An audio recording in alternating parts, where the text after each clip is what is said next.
Welcome. Today we are looking at revision 50. This is revision K.C.S.E questions and answers. Thanks a lot for subscribing. Paper 2, question 1a. Outline Micah's prophecy concerning the Messiah according to Micah chapter 5 verse 1 to 5. B. Give 4 similarities between the Annunciation of John the Baptist and Jesus' birth. C. Identify 3 lessons a childless couple can learn from Zachariah and Elizabeth. Question 2a. Describe the temptation of Jesus in the wilderness. B. Identify and explain 4 qualities of a disciple as taught by Jesus in Luke chapter 6, verse 12 to 16, and verse 27 to 49. C. What lessons do Christians learn from the temptations of Jesus? Question 3a. Explain Jesus' teaching on eschatology as found in Luke chapter 21, verse 5 to 38. 3b. Outline the events that took place at Mount Olive as found in Luke chapter 22, verse 39 to 53. C. How can you prove as a Christian that Jesus rose? Question 4a. Explain Paul's teaching on unity of believers as taught in the vine in the branches. B. State 5 ways in which Christians demonstrate the fruit of generosity. C. Give 7 ways in which Christians can prevent division in the church today. Question 5a. State 5 reasons why some people practice celibacy as an alternative to marriage. B. Explain the Christian teaching on wealth.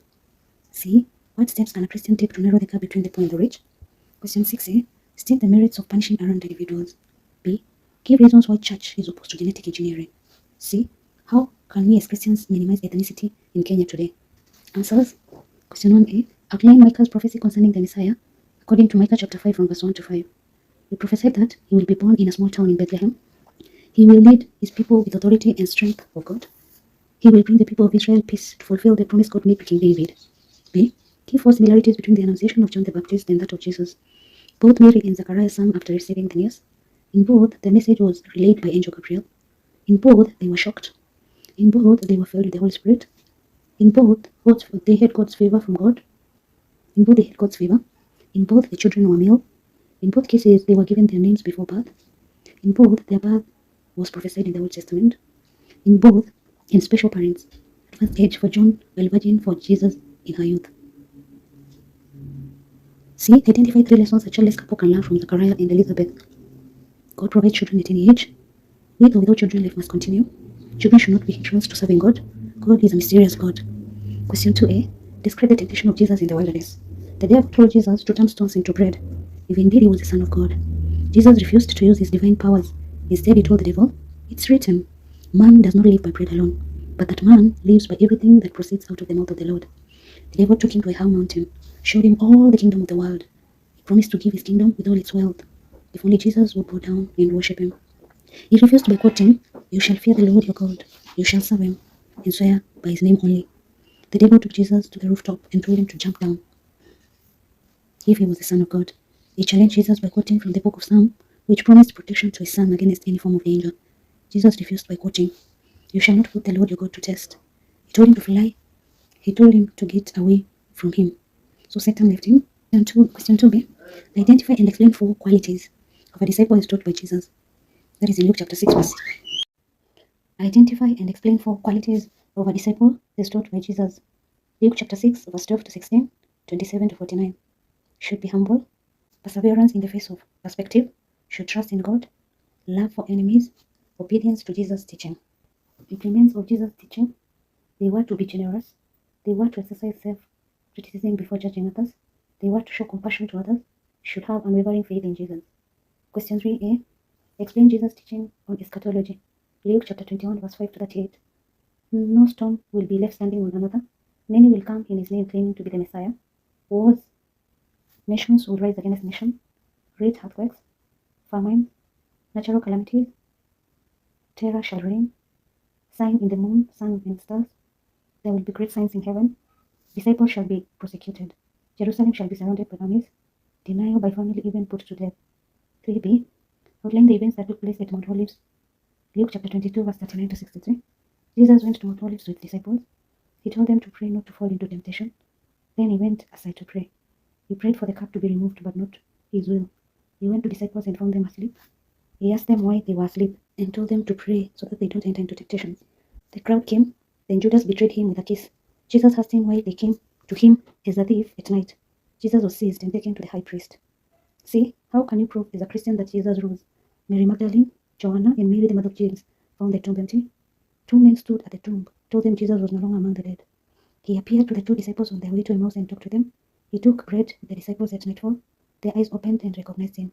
He showed them his pierced hands and feet and asked them to touch. He asked for food and was given food to eat. The disciples witnessed his ascension in heaven. Question 4a. Explain Paul's teaching on unity of believers as taught in the vine and the branches. Jesus is vine and Christians are the branches. Thus Christians should be unified in Christ to inherit eternal life. Expected to love each other as Christ loves them, so that they may continue receiving blessings from God. Christians should remain united in Christ by trusting and obeying God's commandments. Christians who fail to follow the teachings of Jesus are punished. 4b. State 5 ways in which Christians demonstrate the fruit of generosity. By giving alms to the poor, by giving clothing to the needy, by welcoming strangers in their house, by putting their skills, time, and resources to the service of the church, sharing the word of God, visiting the sick and prisoners, rehabilitating street children, caring for AIDS orphans, ministering to the people living with HIV/AIDS. Question 4c. Give 7 ways in which Christians can prevent division in the church today. Recognize the lordship of one Lord Jesus as avoid leadership wrangles. Preach the same gospel of Jesus. Question 5a. Give 5 reasons why some people practice celibacy as alternative to marriage. To dedicate one's life to serving God, demanding careers, lack of guidance and counseling, discouragement from failed marriages, economic independence on part of women, parental interference on choice of spouse, psychological and emotional problems, disappointing relationships. Question 5a. Explain the Christian teachings on wealth. God intended humanity to be rich since he created man and gave him control of creation. Wealth is linked to obedience to the covenant way of life. God is the source of riches. The wealthy should recognize this. Wealth should be acquired justly. Wealth is temporary. It brings fear, restlessness, anxiety. Don't start we. Say they, you're Christians.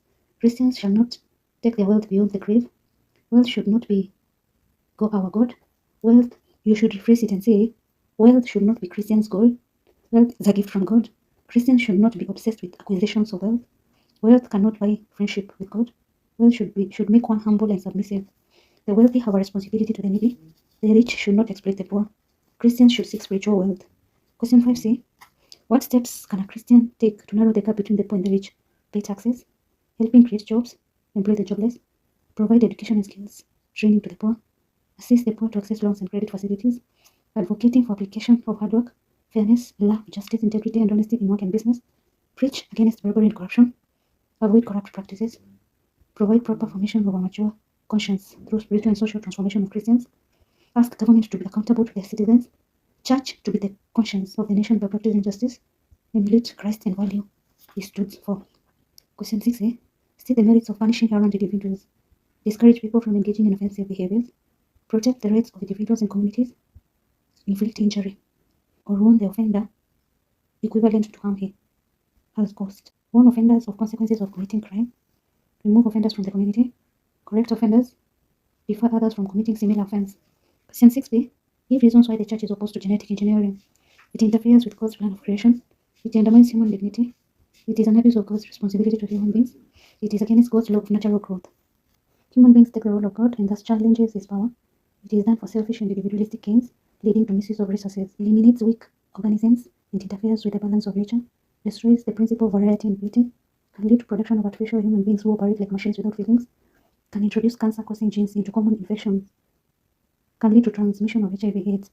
See, how can Christians minimize ethnicity in Kenya? Not discriminating others on tribal basis, but to treat each other equally, relevant of tribe, color, gender, educate people on the need of appreciating other people's cultural practices. Support educational and cultural programs, for example, sports, drama, music, as avenues of promoting national unity. Encourage people to practice intertribal marriages. Condemn those who practice tribalism. Promote the use of national language in church services. Encourage domestic tourism as a means of interfering with others. Report those who discriminate based on tribalism. Did you understand? Can you let me know in the comment section below? Also, let me know what video you can look at tomorrow. Thanks a lot for subscribing and listening to me. God bless you.